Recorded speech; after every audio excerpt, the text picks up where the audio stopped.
Good morning dear students. आज के इस वीडियो लेक्चर में हम लोग बेसिकली डिस्कस करेंगे entire event of the cardiac cycle. जैसा कि लास्ट क्लास में हम लोगों ने ये कार्डियक साइकिल को डिस्कस किया था, जिसमें मेजर इंपॉर्टेंट थीम देखा था कि सिस्टोल का मतलब था कॉन्ट्रैक्शन, डायस्टोल का मतलब होता था रिलैक्सेशन। इस कार्डियक साइकिल का आउटर जो पार्ट है उसे अपन एट्रिया कंसिडर करते हैं, जबकि इनर पार्ट को वेंट्रिकल कंसिडर करते हैं। जबकि ये जो टोटल टाइम सेगमेंट है वो नियर अबाउट 0.8 सेकेंड का है और ये स्टार्ट होता है 0.1 से और 0.8 पे जाकर के खत्म हो जाता है।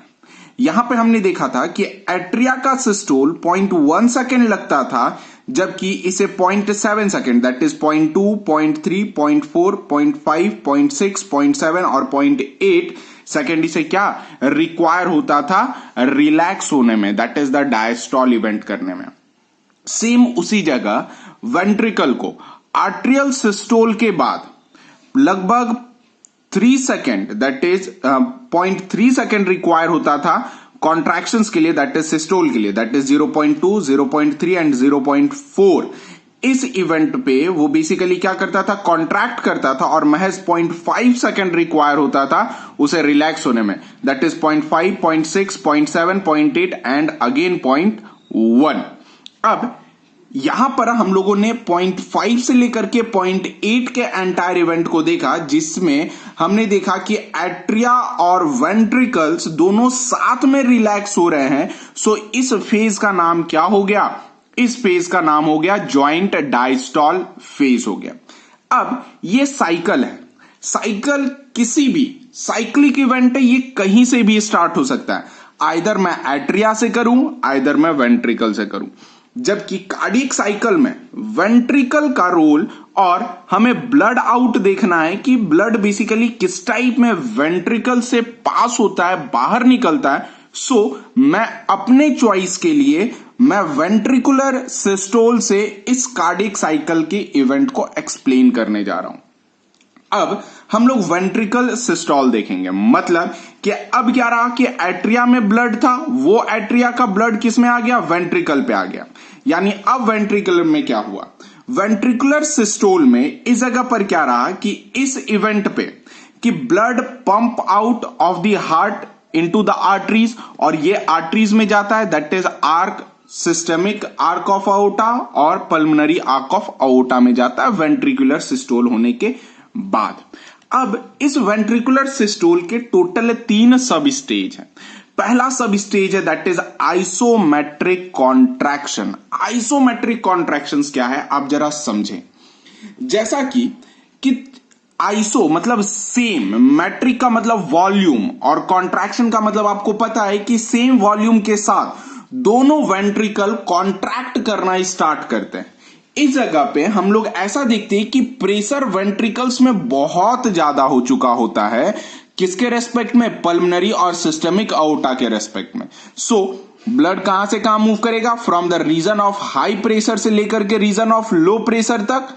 देखिए आप, हाई प्रेशर से लो प्रेशर। लेकिन जब वेंट्रिकल का आइसोमेट्रिक कॉन्ट्रैक्शन हुआ तो कॉन्ट्रैक्शन होने के बाद आप ये वीडियो दे और इस ग्राफिक्स के साथ समझने का कोशिश करें। यहां पर आप देखो कि ये बंडल ऑफ हिज दिख रहा है, बंडल ऑफ हिज और बंडल ऑफ ब्रांच से होता हुआ ये परकिंजे फाइबर है। यही बेसिकली आप देखो ये वी शेप में कॉन्ट्रैक्ट होकर के ऊपर की ओर जा रहा है, यानी ये कुछ इस टाइप में कॉन्ट्रैक्ट हो रहा है। आप जब इस चीज को देखोगे तो यहां पर साफ साफ फील कर रहे होगे कि ये देखो जो कस्पीड वेल्व्स है, ये आपका ये बाइकस्पीड, ये ट्राइकस्पीड, कॉर्डे टेंडिने और पैपिले मसल्स है। अब जरा देखो जब आइसोमेट्रिक कॉन्ट्रैक्शन हो रहा है तो उस समय में देखो दोनों वेल्व्स तो क्लोज होता हुआ दिख रहा है। जब ये वेल्व्स क्लोज हो रहे हैं तब जाकर के हार्ट का सबसे पहला साउंड जनरेट होता है, जिस चीज को अपन लव साउंड कहते हैं। आप जरा देखना कि यहां पर ये दोनों क्लोज होंगे और वैसे ही ये जो सेमिलुनार वेल्व्स है ये आपको ओपन होता हुआ दिखेगा। और इसी चीज में अपन कहते हैं कि इधर साइड तो प्रेशर कम है ये रीजन पे, क्योंकि ये आर्क ऑफ अओर्टा है, इस जगह पे प्रेशर कम है, वेंट्रिकल का प्रेशर बढ़ा, तो अब वेंट्रिकल जो फोर्स लगाएगा उससे बाइकस्पिड ट्राइकस्पिड क्लोज हुए, जिससे फर्स्ट साउंड जनरेट हुआ जिसका नाम लब कहते हैं। और ये जो है वो ऑटोमेटिक किधर की ओर निकल गया, ये आर्क ऑफ आउटा पे निकल गया, जिसमें सेमिल्यूनर वेल्व्स क्या हो गए, ओपन हो गए। ये आइसोमेट्रिक कॉन्ट्रैक्शन के इवेंट है। सो इस इवेंट में हमने क्या देखा कि प्रेशर इंक्रीज हुआ, कस्पीड वेल्व्स क्लोज हुए और अल्टीमेटली क्या प्रोड्यूस किया, लब साउंड प्रोड्यूस हुआ। अब जब कॉन्ट्रैक्शन हुआ यानी जब लब साउंड जनरेट हुआ, तब सेकेंड स्टेज क्या हुआ कि वेंट्रिकल्स में जो भी ब्लड थे वो बाइकस्पीड और ट्राइकस्पीड को क्लोज किए, यानी अब वेंट्रिकल का प्रेशर इंक्रीज हुआ और अब जितने भी वेंट्रिकल्स के ब्लड थे वो बेसिकली क्या करेंगे, आर्क ऑफ आउटा में इंक्रीज जाएंगे। सो उस इवेंट का नाम होता है पीरियड ऑफ इजेक्शन। जैसे आर्क के प्रेशर डिक्रीज है किसके रेस्पेक्ट में, वेंट्रिकल के रेस्पेक्ट में। अब क्या है कि सेमिल्यूनर वेल्व्स ओपन होंगे, ब्लड इजेक्ट होंगे वेंट्रिकल से और फाइनली कहां पे मूव करेंगे, आर्क में मूव करेंगे, जिसमें ऑक्सीजनेटेड ब्लड एंटर करेगा कैरेटिको सिस्टमिक आर्क या फिर जिसे आउटा कहते हैं, और डीऑक्सीजनेटेड ब्लड एंटर करेगा पल्मोनरी आर्क में। अब नेक्स्ट है दैट इज आइसोमेट्रिक रिलैक्सेशन। अब क्या रहा कि जब ब्लड पंप कर गया, यानी when blood ejected from ventricle, अब प्रेशर तो घटना शुरू हो गया आर्क के रेस्पेक्ट में।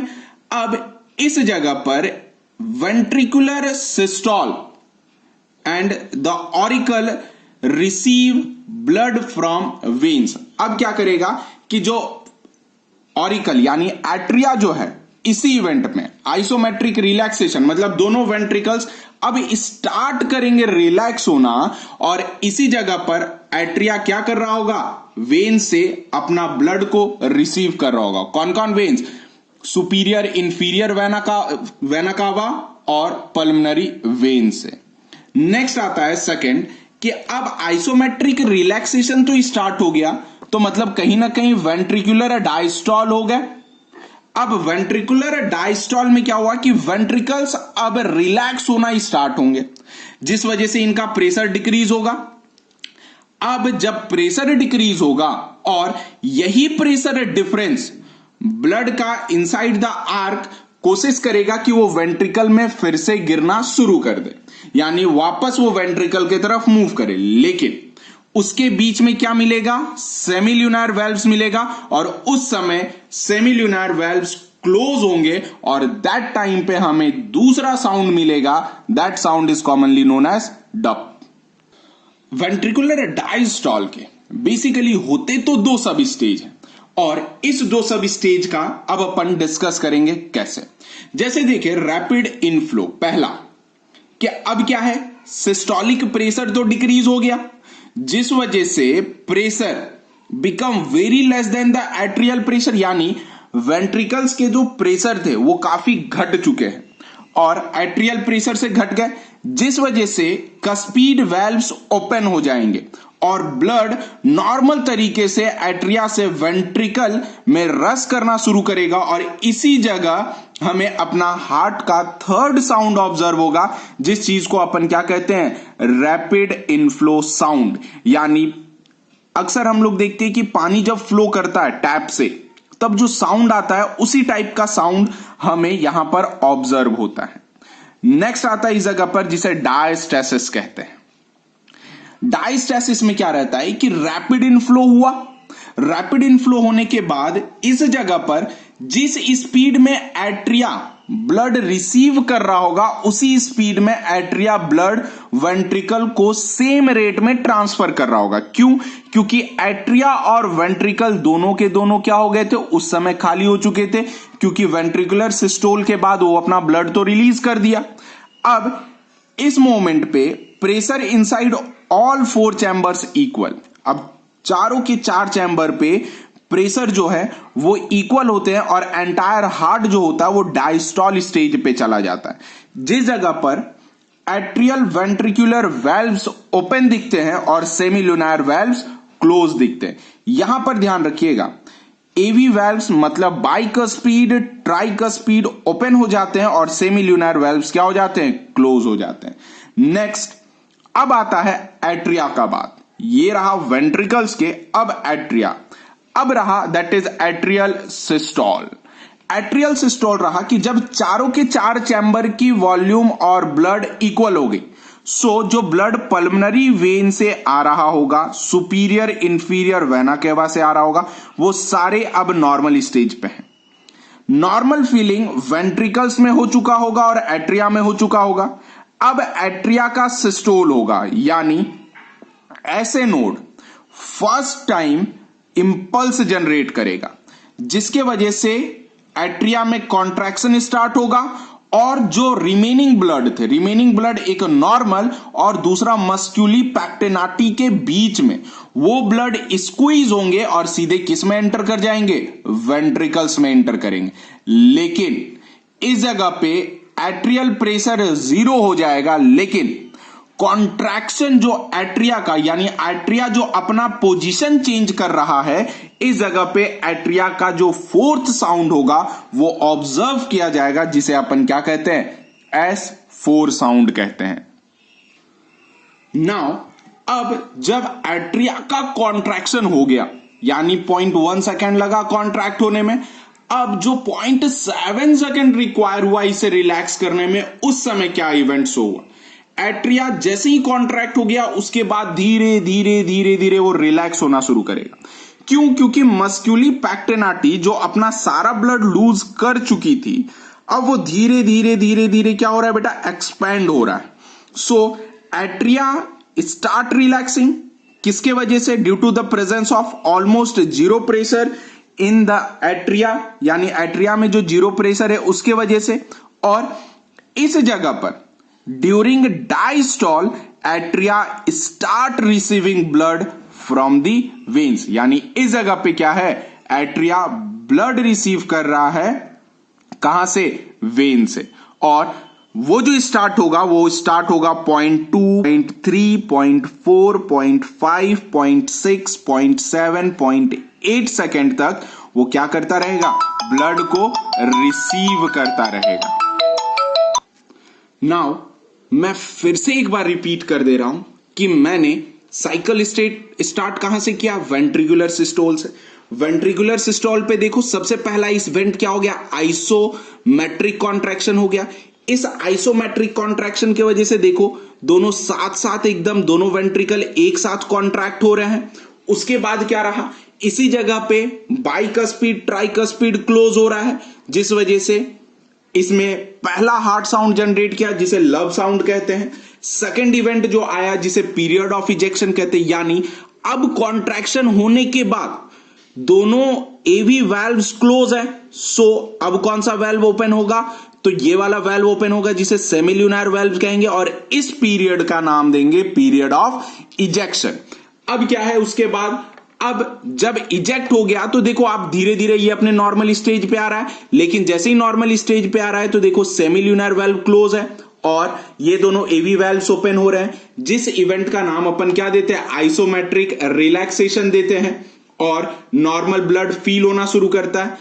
लेकिन उसके बाद सेकेंड इवेंट जो आता है वेंट्रिकुलर डायस्टॉल, यानी वेंट्रिकल कैसे करके रिलैक्स होंगे, जिसमें पहला एंटायर इवेंट आता है रैपिड इनफ्लो का, जिसके वजह से एवी वाल्व्स ये सब सारे ओपन हो जाते हैं और अल्टीमेटली वेंट्रिकुलर डायस्टॉल में ये देखो वेंट्रिकल अब रिलैक्स होने जा रहा है, यानी वॉल्यूम इनका देखना एक्सपेंड हो रहा है। सो ये जो वाल्व्स है ये क्लोज हो रहा है, सेमील्यूनर वाल्व। तो सेकंड हार्ट साउंड इसी जगह ऑब्जर्व होता है जिसका नाम क्या होता है, डप।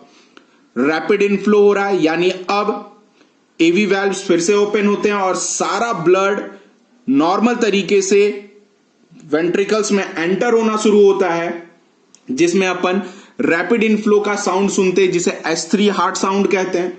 नेक्स्ट आ गया डायस्टेसिस। डायस्टेसिस में जिस रेट से एट्रिया ब्लड रिसीव कर रहा होगा उसी रेट से वेंट्रिकल को भी ट्रांसफर कर रहा होगा। नेक्स्ट अब आती है बात एट्रियल सिस्टोल का। अब यहां पर देखो कि एक्सपेंड हो रहा है, एट्रिया में जो नॉर्मल आया ऐसे नोड इंपल्स जनरेट किया, तब आप देखो कि इसके कॉन्ट्रैक्ट होने के बाद वेंट्रिकल और थोड़ा फूल रहा है। मतलब इसी इवेंट को क्या कहें, S4 साउंड कहें। यानी कि ऐसे नोड जनरेट तो किया लेकिन एट्रिया अपने नॉर्मल पोजीशन से जो छोटा हुआ उस चीज को अपन एट्रियल सिस्टोल कहें या फिर S4 साउंड कहें। नेक्स्ट आता है दैट इज एट्रियल डायस्टॉल। आप देखो कि जब एक बार ब्लड कॉन्ट्रैक्ट हुआ एट्रिया और ब्लड सारा वेंट्रिकल में उतर गया तो 0.2 से लेकर के 0.8 सेकेंड तक जो रिलैक्सेशन चला वो क्या रहा, एट्रियल डायस्टॉल का रिलैक्सेशन चला। सो होप कि आपको ये पूरा कार्डियक इवेंट अच्छे तरीके से समझ में आ गया होगा और आपको एक भी परेशानी नहीं हुई होगी। जिन लोगों को ये वीडियो समझ में नहीं आया वो बार बार वीडियो को रिपीट करें, पॉज करें, एक एक लाइन को अच्छे तरीके से रीड करें और देन वो फिर से वीडियो को 2-3 बार देखें। होप कि आपको ये वीडियो बहुत अच्छे तरीके से क्लियर हो जाएगा। सो तब तक के लिए stay safe, stay healthy and thank you for watching.